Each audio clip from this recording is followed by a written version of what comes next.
Hey everyone, I hope you all are doing well. तो ये health assessment nursing foundation का जो chapter first था उसका पार्ट सेकंड, वीडियो का पार्ट सेकंड है। पार्ट फर्स्ट जो ऑलरेडी मेरे चैनल पे अपलोडेड है और उसमें हमने आधा चैप्टर कंप्लीट कर लिया है। Rest of the chapter we will complete today.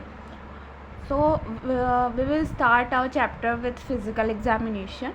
Physical examination is a systematic process by which a healthcare professional examines a patient's body using observation, touch and simple instruments to assess health status, detect abnormalities and support diagnosis.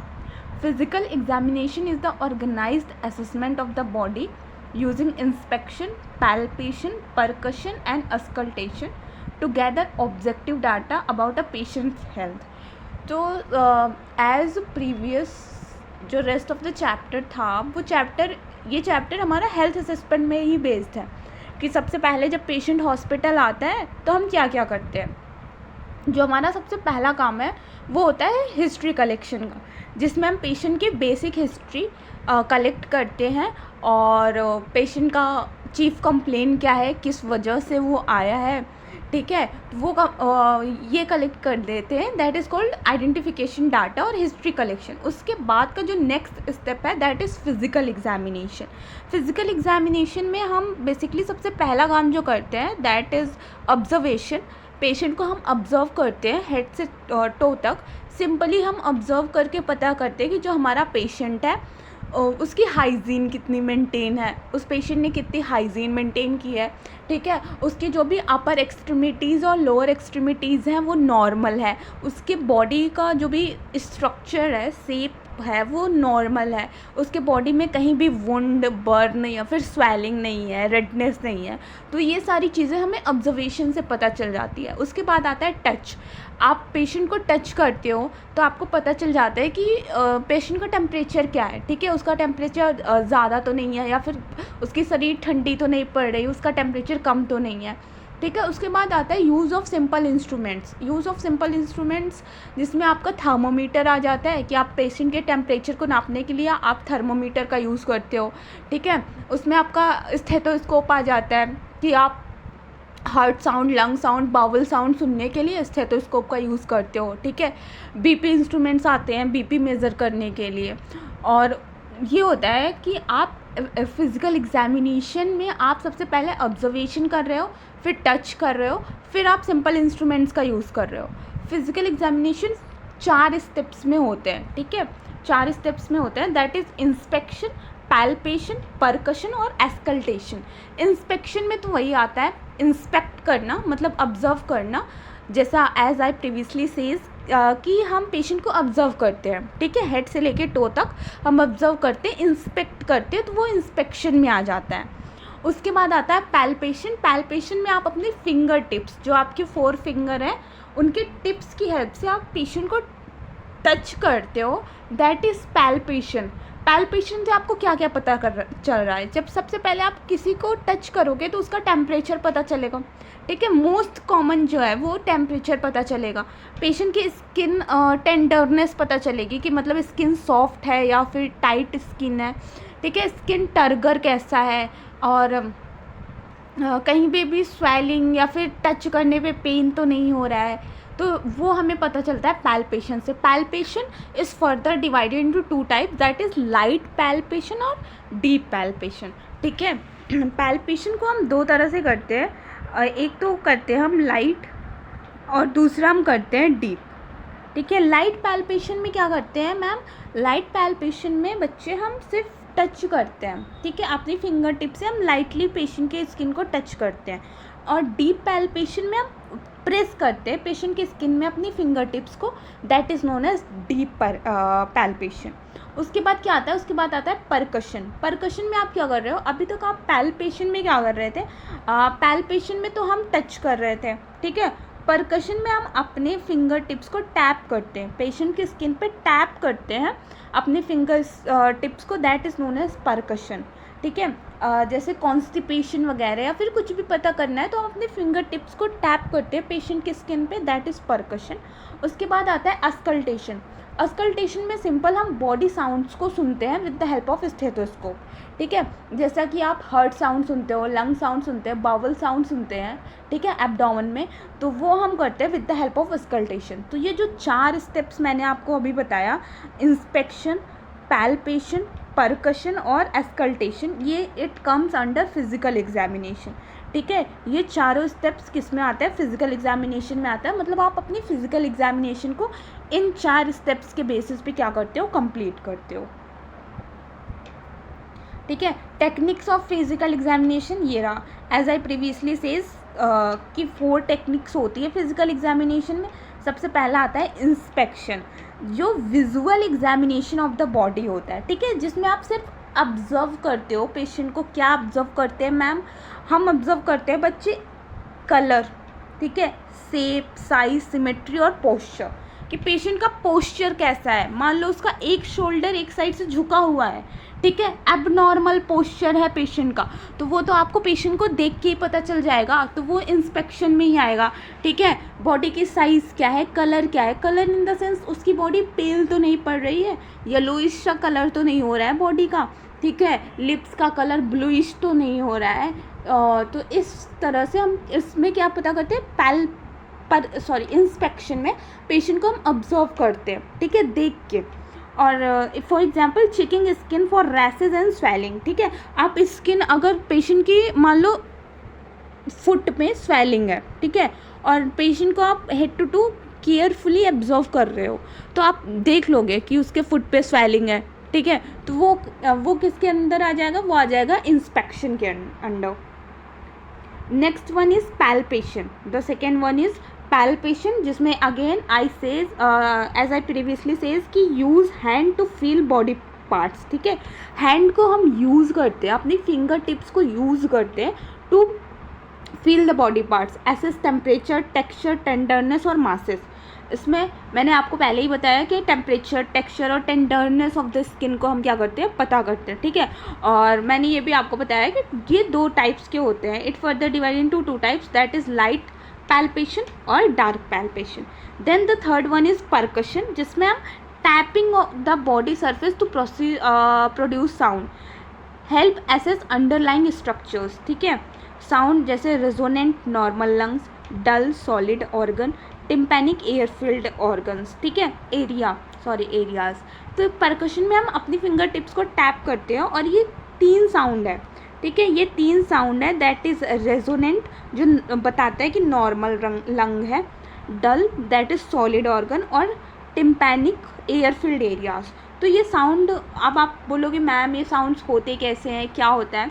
तो बच्चे ये sound कैसे होते हैं, ठीक है, ये आपको तब पता चलेगा when you yourself perform the procedure in your clinical duties, then you will perform that procedure called percussion, and you will know about that sounds when you tap the fingertips on the patient body and the patient body react, ठीक है, and produces sound. Then the fourth and the last one is auscultation. Listen, that is listening to internal sound using a stethoscope, heart sound, lung sound और bowel sound. तो last one is auscultation, जिसमें हम क्या करते हैं? Internal sounds को सुनते हैं, ठीक है, that is heart sound, lung sound और bowel sound. Then we will see the physical types of physical examination, that is general examination, overall appearance और vital signs. जनरल एग्जामिनेशन में जैसे जो भी पेशेंट ओपीडी में आता है तो उसका भी क्या होता है? जनरल एग्जामिनेशन ही होता है, ठीक है. ओवरऑल अपीयरेंस देखते हैं हम पेशेंट की, उसके वाइटल्स लेते हैं. तो ये सारी चीज़ें, वाइटल लेना, उसका इंस्पेक्शन करना, ठीक है, ऑब्जर्व करना पेशेंट को हेड से टो तक, ये सारी चीज़ें जनरल अपीयरेंस में आती हैं. उसके बाद आता है सिस्टमैटिक एग्जामिनेशन. सिस्टमैटिक एग्जामिनेशन में आता है cardiovascular system, respiratory system, gastrointestinal system, nervous system, musculoskeleton system, heart sound, lung sound और बवल साउंड. ये सारी चीज़ें किस में आती हैं? ये सारी चीज़ें सिस्टमैटिक एग्जामिनेशन में आती है. ठीक है। तो जनरल एग्जामिनेशन आपको समझ में आ गया। जनरली जो भी हम देखते हैं, इंस्पेक्शन करते हैं, ऑब्जर्वेशन करते हैं, वाइटल्स लेते हैं, तो ये सारी चीज़ें जनरल एग्जामिनेशन में आती हैं। ठीक है। उसके बाद आता है सिस्टमैटिक एग्जामिनेशन, जो थोड़ा सा कॉम्प्लेक्स होता है। ठीक है। जैसे कि कार्डियोवैस्कुलर सिस्टम में, respiratory system, gastrointestinal system, nervous system, musculoskeletal system, heart sound, lung sound and bowel sound. Nursing responsibility during assessment. अब हम अपनी रिस्पॉन्सिबिलिटीज़ देखते हैं कि नर्सेज जो होती हैं उनकी क्या रिस्पॉन्सिबिलिटीज़ होती हैं ड्यूरिंग द असेसमेंट। तो nursing responsibilities during assessment that are duties performed by the nurse to ensure accurate, safe and effective collection of patient information. तो जो भी नर्सिंग रिस्पॉन्सिबिलिटीज़ है वो हमारी ड्यूटी है। ठीक है। जो हम परफॉर्म करते हैं अपनी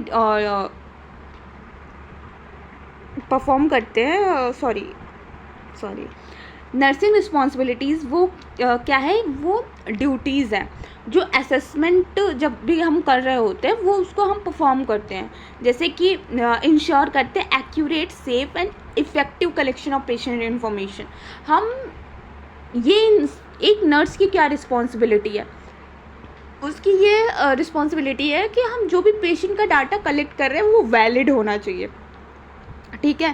फैक्चुअल डाटा होना चाहिए, कोई भी चीज़ हमारे इमेजिनरी पे नहीं होना चाहिए। ठीक है। हम अपने जैसे हमें ये लग रहा है तो हम अपने लगने में कोई भी चीज़ उसके डॉक्यूमेंट में नहीं लिख सकते अनटिल एंड अनलेस कि हम प्रोसीजर परफॉर्म करें, उसका असेसमेंट करें और उसको वो चीज़ हो।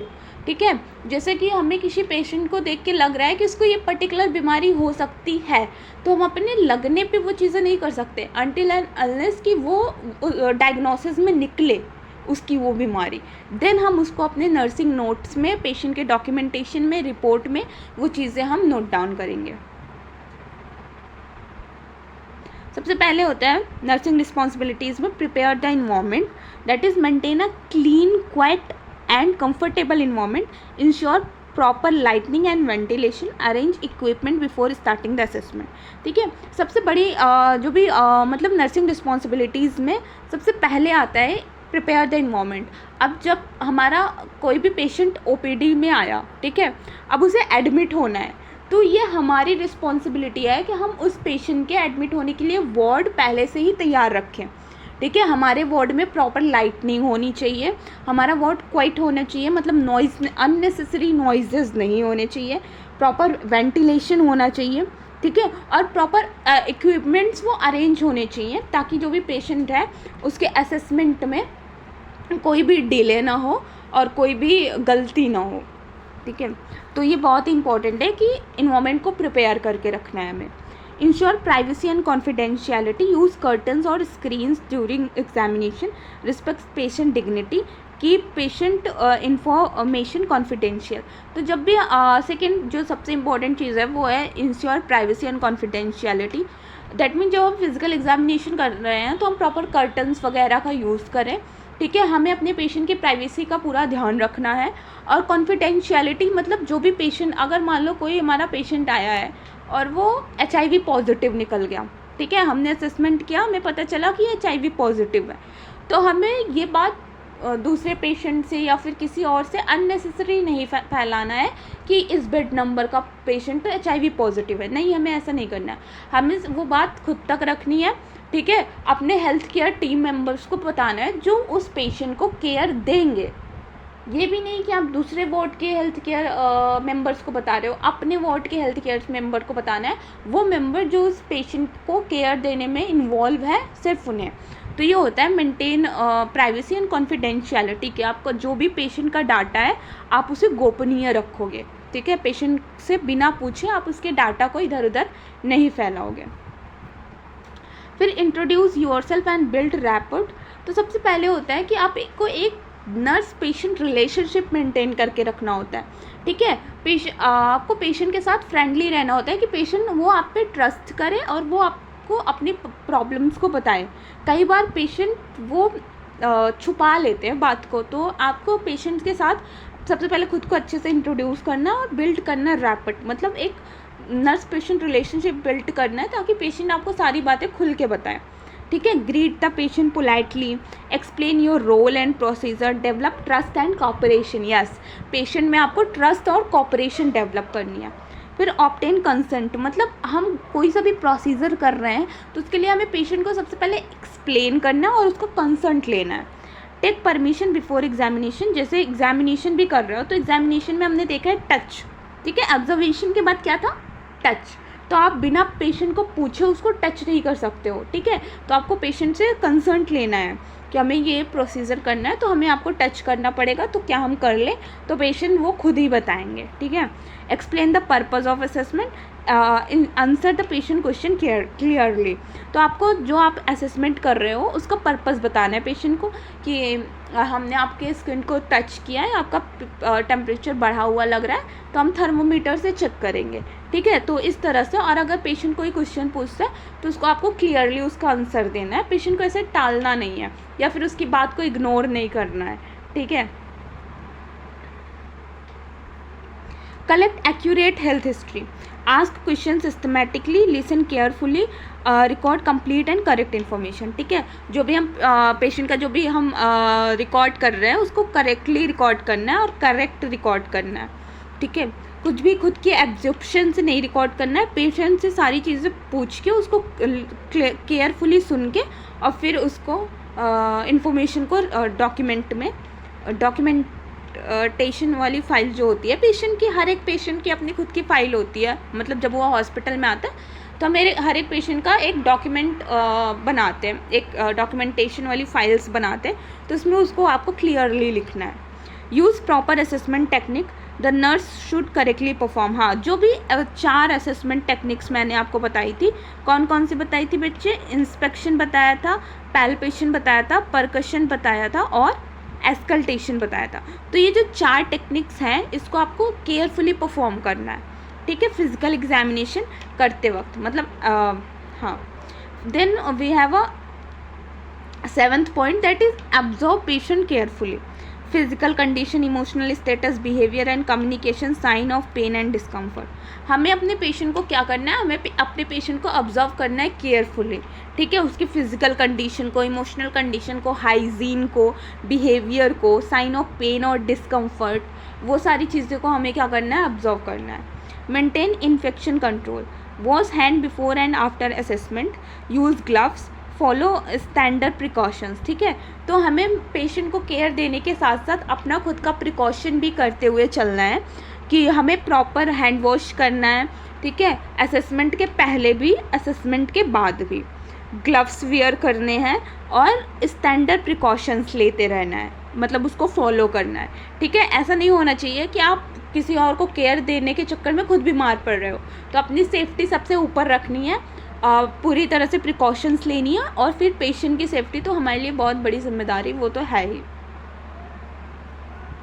Then ensure patient comfort and safety, आपको पेशेंट के कंफर्ट एंड सेफ्टी का भी ध्यान रखना है। Position patient properly, avoid unnecessary exposure, handle patient gently, आपको पेशेंट को प्रॉपरली पोजीशन देनी है, ठीक है, उनसे जेंटली बात करनी है, रूडली या फिर अपना फ्रस्ट्रेशन पेशेंट्स पे नहीं निकालना है, ठीक है, क्योंकि वो यहाँ पे ठीक होने आए हैं, अपना इलाज कराने आए हैं, वो आपके ही भरोसे पे आए हैं यहाँ पे, और ऐसा नहीं है कि आप पेशेंट पे चिल्ला रहे हो और उन पे अपना जो भी इरिटेशन है, किसी दूसरे का इरिटेशन आप पेशेंट पे निकाल रहे हो, तो ऐसा नहीं करना है, ठीक है। पेशेंट के साथ बहुत ही पोलाइट और बहुत ही जेंटल रहना है। रिकॉर्ड एंड रिपोर्ट फाइंडिंग्स, तो जो भी आप पेशेंट के बारे में आप उसको ऑब्जर्व करके, इंस्पेक्शन करके, असेसमेंट करके जो भी चीज़ें आपको पता चल रही है उसको रिकॉर्ड और रिपोर्ट में लिखना है, ठीक है। Document assessment findings accurately, report abnormal findings immediately, use proper medical terminology. अगर आप ऑब्जर्व कर रहे हो पेशेंट को, कोई भी एबनॉर्मल बिहेवियर देखते हो तो उसके बारे में आपको डॉक्टर को इन्फॉर्म भी करना है और उसको रिपोर्ट में नोट डाउन भी करना है। So that's it for today, thank you so much for you watching. तो आज हमने नर्सिंग फाउंडेशन पार्ट 2 जो कि 2nd सेमेस्टर बीएससी नर्सिंग का बहुत इम्पॉर्टेंट सब्जेक्ट है, ठीक है, उसका हमने चैप्टर नंबर फर्स्ट फिनिश कर लिया। ये चैप्टर नंबर फर्स्ट का सेकेंड पार्ट था और फर्स्ट पार्ट ऑलरेडी हमारे चैनल पे अपलोडेड है, you can watch it and